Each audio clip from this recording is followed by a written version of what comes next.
నమస్తే మాస్టర్స్. యోగానంద జీవిత సారాంశంలో ఈరోజు భారతీయ శాస్త్రవేత్త అయిన జగదీష్ చంద్రబోస్ గారి గురించి తెలుసుకుందాం. జగదీష్ చంద్రబోస్ కనిపెట్టిన నిస్తంత్రి పరికరాలు మార్కోని వాటికంటే ముందటివే. రెచ్చగొడుతున్న ఈ వ్యాఖ్యానం చెవిన పడగానే దారి పక్కన నించొని శాస్త్ర చర్చ జరుపుతున్న ఆచార్యుల బృందానికి దగ్గరగా వెళ్ళాను. వాళ్ళతో కలవడానికి నాలో కలిగిన ప్రేరణ జాతి దురహంకారమే అయితే దాన్ని నేను విచారించాల్సిందే. కానీ కేవలం అది భౌతిక శాస్త్రంలోనే కాకుండా భౌతిక శాస్త్ర రంగంలో కూడా భారతదేశం ప్రముఖ పాత్ర వహించగలదన్న విషయానికి సాక్ష్యం ఉందంటే దాని మీద నాకు గాఢమైన ఆసక్తి లేదని చెప్పలేను. అంటే మీ అభిప్రాయం ఏంటండి అన్నారు. ప్రొఫెసర్ గారు నా కోరిక మన్నించి ఇలా వివరించారు. నిస్తంత్రి సంయోజకాన్ని, విద్యుత్ తరంగాల వక్రీభవన సూచనా పరికరాన్ని కనిపెట్టడంలో బోసు మొట్టమొదటివారు. కానీ భారతీయ శాస్త్రవేత్త తాను కనిపెట్టిన వాటి మీద వ్యాపారం చేసి డబ్బు గడించడానికి పూనుకోలేదు. త్వరలోనే ఆయన నిర్జీవ ప్రపంచం మించి సజీవ ప్రపంచం మీద దృష్టి మళ్లించారు. వృక్ష శరీర ధర్మశాస్త్రజ్ఞుడిగా ఆయన కనిపెట్టిన విప్లవాత్మకమైన విషయాలు భారతీయ భౌతిక శాస్త్రవేత్తగా సాధించిన విప్లవాత్మక విజయాలకు మించిపోయాయి. ఆయనకు నేను మర్యాదగా కృతజ్ఞతలు తెలిపాను. ఆయన ఇంకా ఇలా అన్నారు. ఈ ప్రఖ్యాత శాస్త్రవేత్త మాతో పాటే ప్రెసిడెన్సీ కళాశాలలో ఆచార్యులుగా పనిచేస్తున్నారు. మర్నాడు నేను ఆ ఋషితుల్యుల నివాసానికి వెళ్ళి దర్శించాను. ఆయన ఇల్లు గడ్పార్ రోడ్లో మా ఇంటి దగ్గరలోనే ఉంది.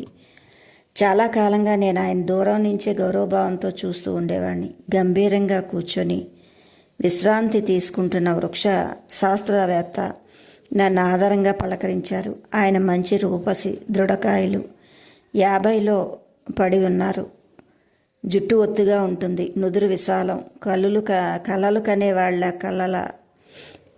కనేవాడి కళ్ళల పరధ్యాస్తూ ఉండే ఆ కళ్ళు ఆయనవి. ఆయన కంఠస్వరాలలో నైశిత్యం ఒక జీవిత కాలంలో అలవడిన శాస్త్రీయమైన అలవాటును తెలియచేస్తుంది. ఈ మధ్య పాశ్చాత్య దేశాల్లో ఉన్న వైజ్ఞానిక సంఘాలని సందర్శించే యాత్ర పూర్తి చేసుకొని వచ్చాను. ప్రాణులన్నిటిలోని ఉన్న అవిభాజ్యమైన ఏకత్వాన్ని ప్రదర్శించే విధంగా నేను కనిపెట్టిన సున్నితమైన పరికరాల పట్ల సంఘాల సభ్యులు గాఢమైన ఆసక్తిని కనిపించారు. బోస్ క్రెస్కోగ్రాఫ్కు ఉన్న దాన్ని 1,000,000 రెట్లు పెద్దగా చేసి చూపించే బ్రహ్మాండమైన శక్తి ఉంది.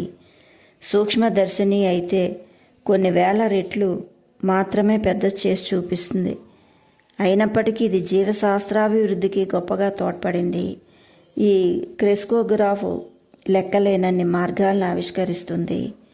మహాశయ, నిరాకారమైన శాస్త్ర హస్తాలతో పడమటి దేశాలు, తూర్పు దేశాలు త్వరగా దగ్గరకు చేరుకోవడానికి మీరెంతో దోహదం చేశారు అన్నాను. నేను కేంబ్రిడ్జిలో చదువుకున్నాను. సిద్ధాంతాలన్నింటినీ సునిశ్చితమైన ప్రయోగాత్మక పునఃపరిశీలన గురి చేసే పాశ్చాత్య పద్ధతి ఎంతో హర్షించదగ్గది. తూర్పు దేశాల వారసత్వంగా నాకు సంక్రమించిన అంతా పరిశీలనా శక్తికి ఈ అనుభవ ప్రక్రియ తోడైంది. ఈ రెండూ కలిపి చాలా కాలంగా మోగబోయి ఉన్న ప్రాకృత రాజ్యాల మౌనాల్ని తొలగించడానికి నాకు తోడ్పడ్డాయి. మొక్కలకు సున్నితమైన నాడీమండలం ఉందని, అవి భిన్నమైన భావోద్రేకాలకి గురి అవుతూ ఉన్నాయని నా క్రెస్కోగ్రాఫ్ తాలూకా వివరణ పట్టికలు ఎంతో సంశయశీలుడైన వ్యక్తికి కూడా నిరూపించి చూపిస్తాయి. ప్రేమ, ద్వేషం, ఆనందం, భయం, సంతోషం, బాధ, ఉద్రిక్తత, మైకం, లెక్కలేనన్ని ఇతర ఉత్తేజకాలు జంతువులన్నిటికీ ఎంత సర్వసామాన్యమైనవో మొక్కలకి కూడా అంత సర్వసామాన్యమైనవి. ప్రొఫెసర్ గారు, మీరు రంగంలో ప్రవేశించక ముందు సృష్టి అంతా ప్రాణంతో స్పందించడం అనేది కేవలం కవుల కల్పనే అనిపించేది. వెనుక నాకు తెలిసిన సాధువు ఒక ఆయన ఎప్పుడూ పువ్వులు కోసేవారు కాదు. గులాబీ పొదకున్న సౌందర్య గర్వాన్ని నేను హరించనా, మొరటుగా చేయి చేసుకొని దాని దర్జాను భంగం కలిగించనా అంటూ సానుభూతి పూర్వకంగా ఆయన పలికిన మాటలు మీ ఆవిష్కరణ ద్వారా అక్షరాల రుజువయ్యాయి. సత్యానికి కవి సన్నిహితుడు, కానీ శాస్త్రజ్ఞుడు దాంతో మొరటుగా వ్యవహరిస్తాడు. ఒకనాడు ఎప్పుడైనా నా ప్రయోగశాలకు వచ్చి క్రెస్కోగ్రాఫ్కున్న తిరుగులేని శక్తిని గమనించు అన్నారు. ఆయన ఆహ్వానానికి కృతజ్ఞత అందుకొని బయటకు వచ్చాను. తర్వాత ఆ వృక్షశాస్త్రవేత్త ప్రెసిడెన్సీ కాలేజ్ నుంచి వెళ్ళిపోయారని, కలకత్తా పరిశోధనా కేంద్రం స్థాపించడానికి పథకం వేస్తున్నారని విన్నాను. బోసు సంస్థ ప్రారంభించినప్పుడు జరిగిన సమర్పణోత్సవానికి నేను హాజరయ్యాను. ఉత్సాహవంతులైన వందలాది జనం ఆ సంస్థ ఆవరణలో విహరించారు. విజ్ఞాన శాస్త్రానికి నూతన నిలయమైన ఆ సంస్థ భవనాన్ని, కళా నైపుణ్యాన్ని, ఆధ్యాత్మిక ప్రతీకకు ముగ్ధుడయ్యాను. దీని ముఖద్వారం దూరాన్ని ఎక్కడో కొన్ని శతాబ్దాలుగా పాడుపడి ఉన్న దేవాలయాల శిథిలాల్లోంచి తెచ్చినది. ఒక తామరాకు కొలను వెనక కాగడా పట్టిన ఒక స్త్రీమూర్తి శిల్పం ఉంది. అమరజ్యోతిని ధరించే వ్యక్తిగా స్త్రీ పట్ల భారతీయులకున్న గౌరవాన్ని అది తెలియచేస్తుంది. ఒక తోటలో చిన్న దేవాలయం ఉంది. అది భౌతిక విషయాలకు అతీతుడైన నిరాకారుడికి అంకితమైనది. అందులో విగ్రహం ఏది ప్రతిష్ఠ కాకపోవడం భగవంతుడు నిరాకారతను సూచిస్తుంది. ఆ మహోత్సవంలో బోసు ఇచ్చిన ఉపన్యాసం దైవ ప్రేరితులైన సనాతన ఋషుల నోటి నుంచి వెలువడ్డట్టుగా ఉంది. ఆనాడు నేను ఆ సంస్థను కేవలం ఒక ప్రయోగశాలగా మాత్రమే కాకుండా ఒక దేవాలయంగా అంకితం చేస్తున్నాను. భక్తి శ్రద్ధాభరితులైన ఆయన గాంభీర్యం జనంతో కిక్కిరిసి ఉన్న ప్రేక్షక మందిరం మీద కంటికి కానరాని ఆచ్ఛాదనంలా భాషించింది. నా పరిశోధనా కృషిలో నా దారి అనుకోకుండా భౌతిక శాస్త్రానికి, శరీర ధర్మశాస్త్రానికి మధ్య సరిహద్దు ప్రాంతంలో సాగింది. ఈ సజీవ జగత్తుకు, నిర్జీవ జగత్తుకు మధ్య సరిహద్దు రేఖ మాయమవడమే కాక అవి కలిసిపోయే స్థానాలు బయటపడడం గమనించి ఆశ్చర్యపోయాను. నిర్జీవ పదార్థం జడేతరంగా అసంఖ్యాక శక్తుల చర్యకు గురి అయి సంస్పందిస్తున్నట్లుగా గోచరించింది. లోహాలన్నీ మొక్కలకు, జంతువులకి ఒకే సామాన్య సూత్రం కిందికి తేవడానికి సార్వత్రికమైన ప్రతిచర్య ఒకటి పనిచేస్తున్నట్టు కనిపిస్తుంది. ఇవన్నీ ప్రధానంగా ఒకే విధమైన అలసట, కుంగుదల లక్షణాలు కనబడమే కాక అలసట నుంచి తేరుకోవడానికి, పెరుగుదల పొందడానికి, మరణ సంబంధమైన శాశ్వత జడత్వాన్ని వహించడానికి గల అవకాశాలు కూడా కనబరిచాయి. ఈ అత్యద్భుతమైన ఈ సాధారణీకరణతో ఆశ్చర్యంలో మునిగిన ఫలితాలు అంటే ప్రయోగాల్లో వెల్లడి అయిన ఫలితాల్ని గొప్ప ఆశాభావంతో రాయల్ సొసైటీ వారి ముందు ఉంచాను. కానీ అక్కడికి వచ్చిన శరీర ధర్మ శాస్త్రవేత్తలు నేను నా పరిశోధనని వాళ్ళ సంరక్షణలో ఉన్న రంగంలో అక్రమంగా చొరబడనివ్వకుండా నాకు తప్పకుండా విజయాన్ని చేకూర్చగల భౌతిక శాస్త్రానికే పరిమితం చేసుకోవడం మంచిదని సలహా ఇచ్చారు. నేను అనుకోకుండా అపరిచితమైన కుల వ్యవస్థలో చొరబడి దాని మర్యాదకు భంగం కలిగించాను. అజ్ఞానాన్ని విశ్వాసంతో కలిపి గందరగోళపరిచే దైవశాస్త్రపరమైన పక్షపాతం కూడా ఒకటి అనుకోకుండా పనిచేస్తుంది. నిరంతర పరిణామశీలమైన సృష్టి రహస్యంతో మనల్ని ఆవరించి ఉన్న భగవంతుడు ప్రశ్నించి తెలుసుకోవాలన్న కోరిక కూడా మనలో పొదిగొలిపాడన్న విషయాన్ని తరచుగా మర్చిపోతూ ఉంటాం.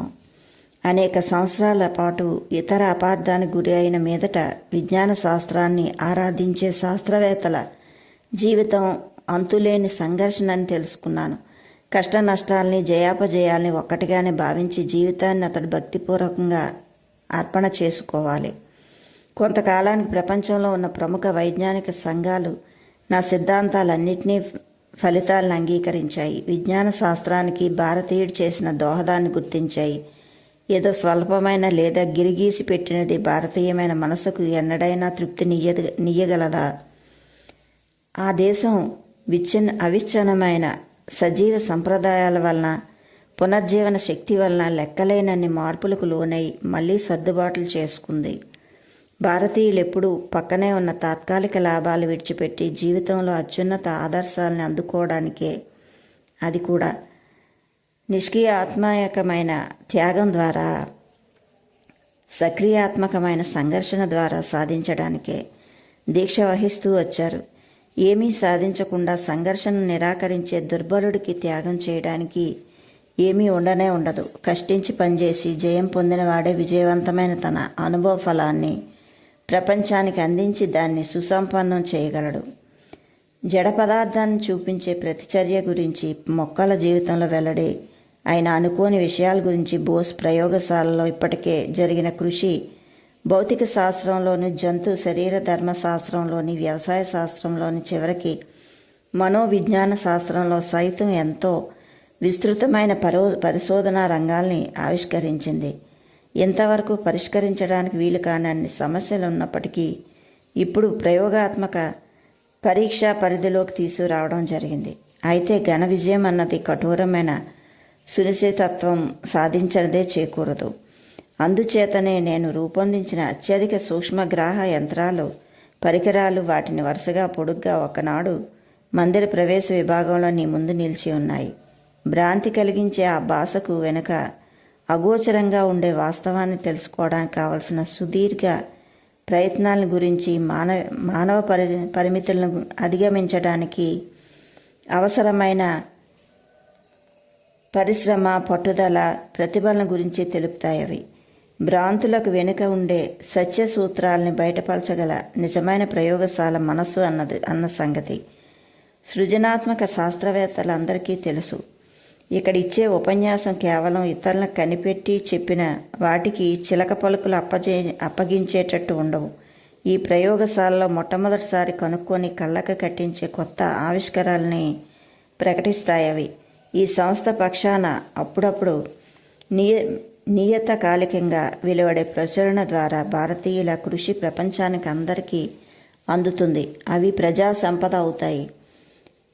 పేటెంట్ హక్కుల ఏర్పరచడం కోసం ఎన్నడూ జరగదు. విజ్ఞానాన్ని ఎన్నడూ వ్యక్తిగత లాభం కోసం మాత్రమే వినియోగిస్తూ అపవిత్రం చేయకుండా ఉండాలన్నది మన జాతీయ సంస్కృతి ఆశయం. ఈ సంస్థలో సదుపాయాలు వీలైనంత వరకు అన్ని దేశాల నుంచి వచ్చిన కార్యకర్తలు అందుబాటులో ఉంటాయని కూడా ఆశిస్తున్నాను. ఈ రూపంలో నా దేశం సంప్రదాయాన్ని కొనసాగించడానికి నేను ప్రయత్నిస్తున్నాను. 25 శతాబ్దాలకు పూర్వమే భారతదేశం ప్రాచీనమైన నలంద, తక్షశిల విశ్వవిద్యాలయాల్లో ఈ ప్రపంచంలో అన్ని ప్రాంతాల నుంచి వచ్చిన విద్యార్థులకు చేకూరుకొన్నది. విజ్ఞాన శాస్త్రం అన్నది ప్రతీచి దేశాలకు వేటికి పరిమితం కాకుండా సార్వత్రిక విషయంలో అంతర్జాతీయతను సంతరించుకున్నదైనప్పటికీ కూడా భారతదేశం మహత్తర కృషి చేయడానికి ప్రత్యేకంగా తగినది. పైకి పరస్పర విరుద్ధాలుగా కనిపించే యథార్థాల రాశిలో ఒక కొత్త వ్యవస్థ నిరూపించగల భారతీయుల ఉజ్వల కల్పనా శక్తికి ఏకాగ్రత అనే అలవాటు అదుపులో ఉంచుతుంది. అయితే ఈ నిగ్రహమే అపారమైన ఓర్పుతో మనసును సత్యాన్వేషణ మీద నిలిపే శక్తిని ప్రసాదిస్తుంది. ఆ శాస్త్రవేత్త చెప్పే చివరి మాటలు వింటూ ఉంటే నా కళ్ళలో నీళ్లు తిరిగాయి. కాలాన్ని, చారిత్రకులని కూడా సమానంగా కలవరపెట్టే ఈ ఓర్పు భారతదేశానికి మారుపేరు కాదా? పరిశోధనా కేంద్రం ప్రారంభోత్సవం జరిగిన నాటి తరువాత త్వరలో మళ్ళీ నేను వెళ్ళాను. ఆ మహాశాస్త్రవేత్త తామిచ్చిన మాట గుర్తుపెట్టుకుని నన్ను ప్రశాంతమైన తమ యోగ ప్రయోగశాలకు తీసుకువెళ్లారు. ఈ ఫెర్న్ మొక్కకు క్రెసోగ్రాఫ్ తగిలిస్తాను. దీని వర్తక శక్తి బ్రహ్మాండంగా ఉంటుంది. ఇదే అనుపాతంలో నత్తనడకను కనుక పెంచి చేస్తే ఆ పురుగు ఎక్స్ప్రెస్ బండిలా ప్రయాణం చేస్తున్నట్టు కనిపిస్తుంది.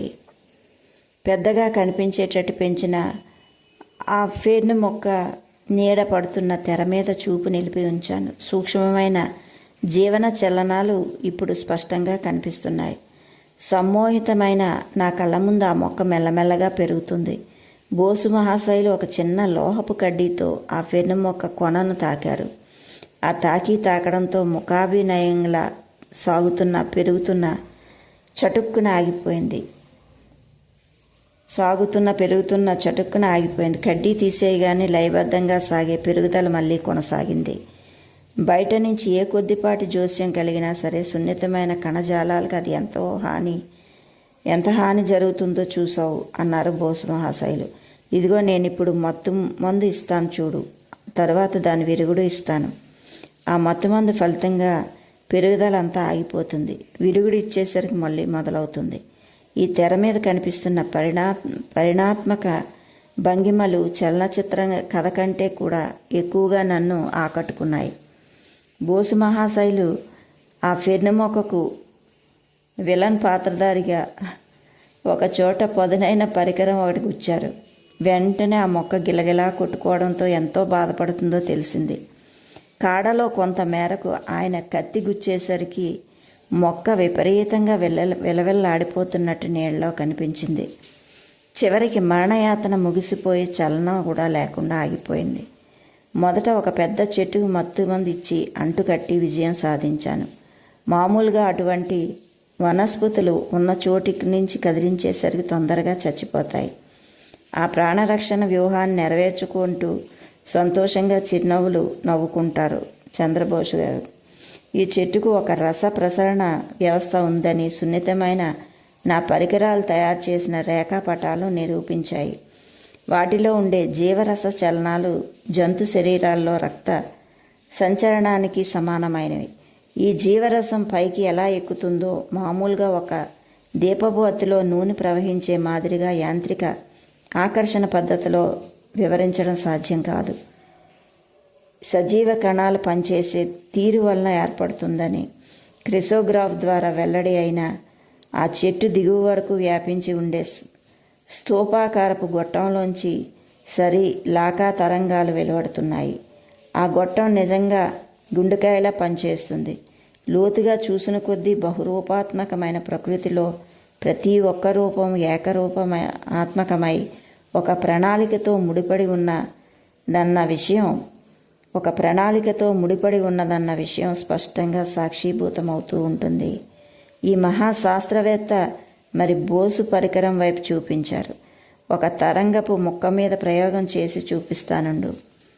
లోహాల్లో జీవశక్తి బయట నుంచి కలిగే ప్రేరణను బట్టి అనుకూలంగా కానీ ప్రతికూలంగా కానీ ప్రతిక్రియలు చూపిస్తుంది. సిరాగుర్తులు వివిధ ప్రతిచర్యలు నమోదు చేస్తాయి చూడు.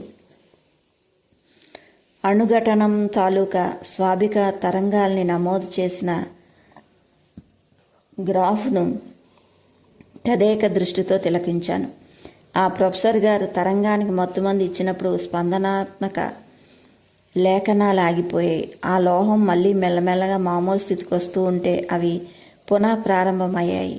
ఆయన విష సంబంధమైన ఒక రసాన్ని దానికి పూశారు. ఒక పక్క తరంగపు ముక్క కొన విలవిల్లాడుతూ ఉండగా పట్టిక మీద ఉన్న ముళ్ళు చావు కబురు చల్లగా చెప్పింది.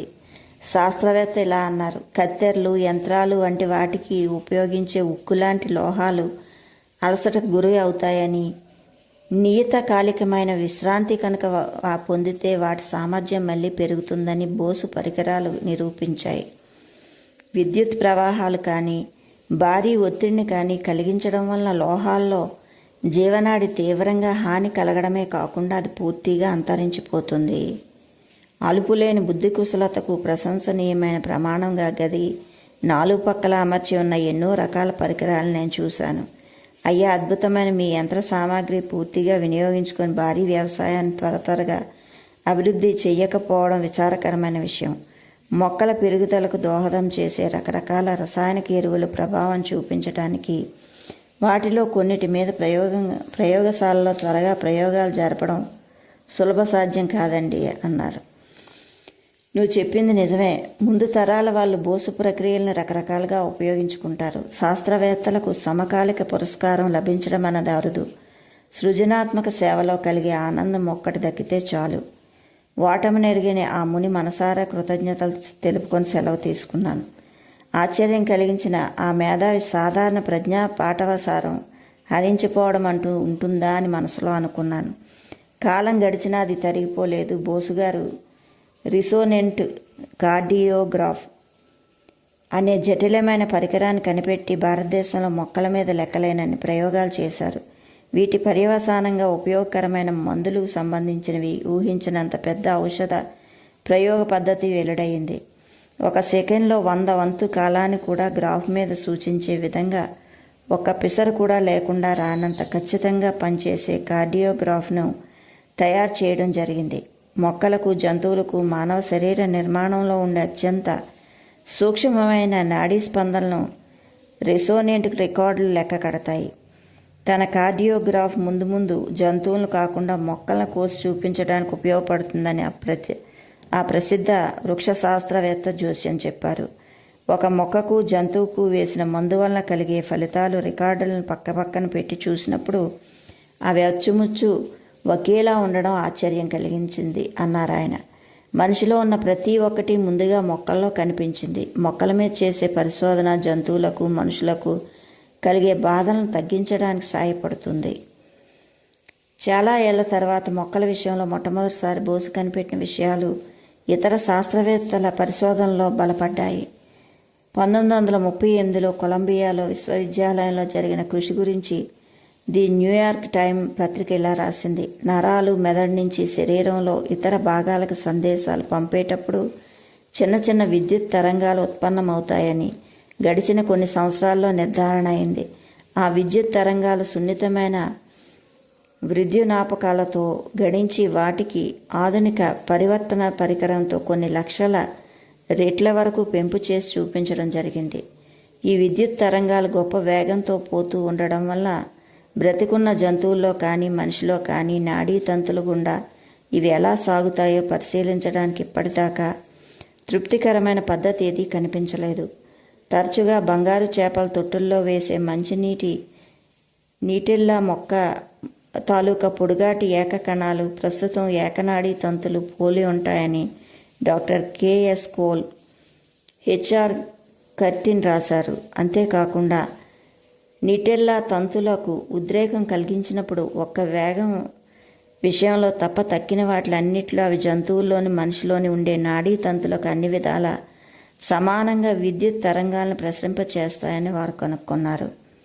మొక్కల్లో ఏర్పడే నాడీ సంబంధమైన విద్యుత్ తరంగాలు జంతువుల్లో ఏర్పడే వాటికన్నా చాలా తక్కువ వేగం ఉన్నాయని గమనించడం జరిగింది. అందువలన కొలంబియా కార్యకర్తలు నరాల్లో విద్యుత్ తరంగాల గతిని, మందగుడిని చలనచిత్రాలుగా ఫోటోలు తీయడానికి కొత్తగా కనిపెట్టిన ఈ విషయాన్ని ఒక సాధనంగా చేపట్టారు. మనసుకు, పదార్థానికి మధ్య సరిహద్దు చాలా దగ్గరగా గుప్త రహస్యాలు తెలుసుకోవడానికి ఈ నిటెల్లా మొక్క ఒక రకమైన రొజెట్టా రాయిలా ఉపకరించవచ్చు. ఆ రొజెట్టా అనేవాడు నెపోలియన్ సేనలో ఒక అధికారి. అతను ఈజిప్ట్లో దొరికిన ఒక రాయి మీద ఒకే విషయం 3 లిపుల్లో రాసి ఉంచారు. దీనివల్ల ప్రాచీన ఈజిప్టు దేశం లిపులను చదవడానికి వీలైంది.